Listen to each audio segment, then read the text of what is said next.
सामान्य ज्ञान की किताबों में से एक किताब में बुद्ध की मृत्यु का कारण मांस का सेवन बताया गया है। जीवों के प्रति अथाह करुणा व सहानुभूति रखने वाले बुद्ध और मांस का सेवन, ये विवादास्पद बात कहाँ से आई, जिसका आधार लेकर के बहुत से बौद्ध भिक्षु आज मांस का सेवन करते हैं।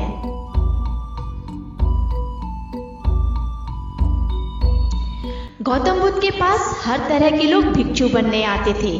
इनमें ऐसे समुदाय के लोग भी आते थे जिनके लिए मांस खाना सामान्य बात थी, जैसे कुछ राजा, कई शिकारी। जब बुद्ध ने देखा उनके शिष्यों में से अधिकांश लोग मांस खाने वाले हैं और भिक्षु बनने के बाद उन्हें ज्यादातर जंगलों में रहना पड़ेगा, तो कहीं भूख लगने पर वो किसी जीव को मार कर ना खाएं, इसके लिए उन्होंने एक नियम बनाया कि कोई भी भिक्षु मांस का सेवन नहीं करेगा। आपके भिक्षा पात्र में जो कुछ है आपको उसी से संतुष्ट होना होगा। आप खाने में अपना चुनाव नहीं कर सकते। बुद्ध ने साफ और स्पष्ट शब्दों में कहा था कि भिक्षु मांस का सेवन नहीं करेगा। फिर बुद्ध की किस बात का आधार बनाकर अधिकांश बौद्ध भिक्षु मांस का सेवन करते हैं? इसके लिए उनके जीवन से कुछ घटनाओं का विवरण दिया जाता है। इन घटनाओं में कितनी सच्चाई है, इस पर जाने से पहले ये देखते हैं कि बुद्ध का अंतिम भोजन क्या था। बुद्ध ने अपने जीवन में दो भोजन को सर्वश्रेष्ठ भोजन कहा है। पहला भोजन सुजाता की खीर, जिसे ग्रहण कर तथागत सम्यक संबोधि को प्राप्त हुए, और दूसरा भोजन चुंद सुनार का, जिसे ग्रहण कर तथागत महापरिनिर्वाण को प्राप्त हुए। बुद्ध की मृत्यु का कारण बना चुंद सुनार का भोजन क्या था, जिसे बुद्ध ने अपने जीवन के दो सर्वश्रेष्ठ भोजनों में से एक कहा था? क्या वो मांसाहार था? उस विवादास्पद भोजन का नाम है सुकर मदव, जिसे कुछ लोगों द्वारा सुअर का मांस कहा गया। गौतम बुद्ध ने अपना अंतिम भोजन चुंद सुनार के यहाँ किया था। उसने बुद्ध को खीर के साथ सुकर मधो परोसा, जो उसने चंदन के वृक्ष से तोड़ा था। सुकर मधो के खाते ही बुद्ध समझ गए कि यह जहरीला है, और बाकी बचे हुए सुकर मधो को किसी और को परोसने से पहले ही चुंद से कहा, इसे धरती में गाड़ आओ और भूले से भी किसी को मत देना। वो इतने करुणावान थे कि उन्होंने उसे धरती में गाड़ने को कहा, क्योंकि अगर उसे बाहर फेंका जाए और पशु पक्षी खा ले तो वे मृत्यु को प्राप्त हो जाएंगे। शुकर मधव के खाने से बुद्ध को असहनीय पेट दर्द व खूनी दस्त होने लगे, और जो उनकी मृत्यु का कारण बना।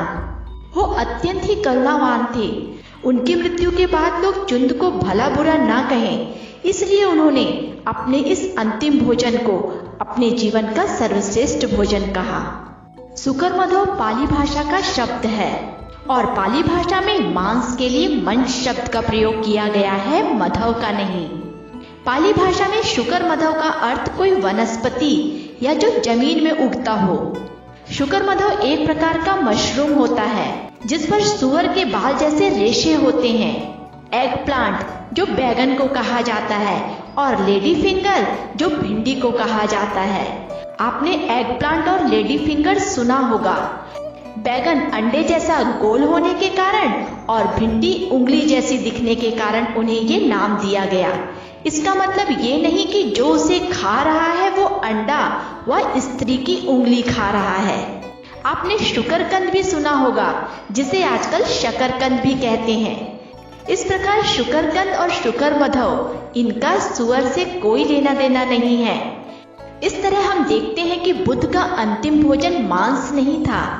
फिर इस तरह की बातें क्यों फैलाई जा रही हैं कि बुद्ध मांस खाते थे और अपने बुद्ध भिक्षुओं को भी मांस खाने की इजाजत दिया करते थे। बचपन में उनके चचेरे भाई देवदत्त ने जब हंस को तीर मारा तो बुद्ध ने मना किया था। उनके बीच इस बात को लेकर विवाद हुआ कि ये हंस किसका है, मारने वाले का कि बचाने वाले का। बुद्ध बनने से पहले ही जो इतने करुणावान थे कि युद्ध अभ्यास के समय पंछी पर निशाना नहीं लगाए, वो बुद्ध बनने के बाद मांस का सेवन। ऐसी कई घटनाएं मिलती हैं जिसमें बुद्ध ने उस समय प्रचलित पशु बलि प्रथा का विरोध किया था। एक बार मगध राजा बिम्बसार राज्य के कल्याण के लिए महान यज्ञ में पशु बलि देने जा रहे थे। बुद्ध ने उन्हें रोका और कहा, क्या किसी निर्दोष जीव की बलि देने से किसी का भला हो सकता है? पशुओं में भी जिह्वा होती तो वो ये कहते, करे कोई और भरे कोई। इनमें भी हमारी तरह जीने की ऊर्जा है, उनका अपना उल्लास है, जीवन है, खेल है, वे अपने में मगन हैं। महान गुरु विश्व मार्गदर्शक गौतम बुद्ध पशु बलि के खिलाफ थे। उन्होंने जीवित प्राणियों के प्रति किसी भी प्रकार की क्रूरता न करने की शिक्षा दी थी। महान सम्राट अशोक के शिलालेखों में मांसाहार को निषिद्ध माना गया है। आज पूरी दुनिया बुद्ध के इतिहास के बारे में जानने की जिज्ञासा रखती है। दुनिया के कई देशों में बौद्धिज्म बहुत तेजी से बढ़ता जा रहा है। पहले बौद्ध धर्म केवल भारत, नेपाल और श्रीलंका तक ही था। फिर धीरे धीरे यह चाइना, इंडोनेशिया, थाईलैंड, म्यांमार जैसे दुनिया के कई देशों में तेजी से बढ़ता जा रहा है। बौद्ध धर्म का विस्तार होने से इसमें मांस खाने वाले लोग भी शामिल हो गए हैं। तब उन्होंने बुद्ध की शिक्षाओं को अपने देश, काल और परिस्थिति के अनुसार परिभाषित करना शुरू कर दिया। जैसा हर धर्म के साथ होता है, लोग अपने स्वार्थ के अनुसार उसे परिभाषित करने लगते हैं। मूर्ति पूजा को ही ले लीजिए। मूर्ति पूजा के लिए स्वयं बुद्ध ने ही मना किया था और उन्होंने साफ और स्पष्ट शब्दों में कहा था कि मेरे मरने के बाद मेरी कोई भी प्रतिमा नहीं बननी चाहिए। लेकिन जैसा कि हम जानते हैं कि पूरी दुनिया में सबसे ज्यादा प्रतिमाएं बुद्ध की ही हैं। आज बौद्ध धर्म में भी कुछ बौद्ध भिक्षु बुद्ध की शिक्षा शाकाहार ही मानते हैं और कुछ बौद्ध भिक्षु मांसाहार। ये मांस खाने वाले लोग पहले भी हर मत और संप्रदाय में थे और आज भी हर मत और संप्रदाय में हैं और उनके अपने अपने तर्क हैं। एक बड़ी ही अजीब सी घटना का उदाहरण देकर मांस खाने की बात कही जाती है। दो भिक्षु शहर में भिक्षा मांगने गए। उन्हें उस दिन खाने का एक दाना तक नहीं मिला। वो वापस लौट रहे थे, उसी समय आसमान में उड़ते हुए एक कौवे की चोंच से छूटकर एक मांस का टुकड़ा सीधा आकर भिक्षु के भिक्षा पात्र में गिरा। वे दुविधा में पड़ गए, क्योंकि नियम यह है कि आपके भिक्षा पात्र में जो कुछ मिले उसे खा लेना है, उसमें कोई भी चुनाव नहीं करना है। और वहीं दूसरा नियम यह है कि भिक्षुओं को मांस का सेवन नहीं करना है। दुविधा का समाधान करने के लिए वे दोनों भिक्षु बुद्ध के पास आए। बुद्ध ने कहा, आपने पेट भरने के लिए जानबूझकर किसी की हिंसा नहीं की है। आप इसे खाओ, आपको इसमें कोई चुनाव नहीं करना चाहिए। अगर मांस के बदले भिक्षा पात्र में कोई जहरीली चीज होती तब क्या होता? और ये भी तो हो सकता है कि अगर भिक्षा के रूप में लोग भिक्षुओं को मांस देना ही शुरू कर दें। तो सोचने वाली बात है, क्या इस प्रकार का संदेश बुद्ध द्वारा दिया जा सकता है? मांस खाने वाले लोगों का कहना है कि बुद्ध ने कहा था कि मांस खाना गलत है, लेकिन मरे हुए जीव का मांस खाना गलत नहीं है। बात तर्कयुक्त तो है, लेकिन जितने भी बौद्धिस्ट मांस का सेवन करते हैं, क्या उस मांस में किसी तरह की हिंसा नहीं है? क्या वो पशु अपनी स्वाभाविक मौत मरते हैं? आज दुनिया में डिमांड एंड सप्लाई का खेल है, जहां जिस चीज की और जितनी मांग होती है उतनी ही सप्लाई होती है। क्या आप मांग बढ़ाकर सप्लाई बढ़ाकर हिंसा नहीं कर रहे हैं? बुद्ध ने तो बड़ी तर्कयुक्त बात कही थी, मगर आदमी को सुविधा दे दो तो वो उस सुविधा में से और सुविधाएं निकाल देगा। जिन्हें वास्तविक बोध हो जाता है, उनके लिए मुश्किल हो जाता है किसी को पीड़ा पहुंचाना। उनका नाम बुद्ध नहीं, वो बुद्ध थे। अगर आप अपनी तार्किक बुद्धि से ऊपर हैं तो आप बुद्ध हैं। अगर आप अपनी तार्किक बुद्धि से नीचे हैं तो आप मूर्ख हैं।